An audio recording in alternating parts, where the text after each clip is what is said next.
सूर्यबान गुणाजी खंदारे यांना यंदाचा साहित्य लेखन गौरव पुरस्कार प्रदान। जीवन गौरव साहित्य परिवार महाराष्ट्र राज्य यांच्या वतीने दरवर्षी देण्यात येणारा साहित्य लेखन गौरव पुरस्कार श्री सूर्यबान खंदारे यांना ऑफलाईन पद्धतीने पोस्टाद्वारे घरपोच देण्यात आला आहे।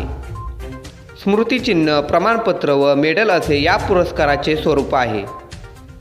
अतिलघुकथा, काव्य, चारोळ्या अशा विविध लेखन पद्धतीत दर्जेदार लेखन केल्याबद्दल हा पुरस्कार देण्यात आला आहे।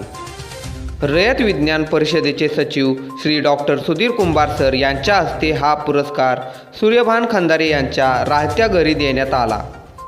या प्रसंगी doctor Sudhir Kumbhar sir, Pardeshi sir, Raju Pawar sir, Krishna Maskar, Subhash Pawar sir, Kokani sir, Pund sir, Desai sir, Kharde sir, Nalawade sir यांच्या उपस्थितीत हा कार्यक्रम पार पडला। पंचनामा न्यूजसाठी उपसंपादक नितीन खरात।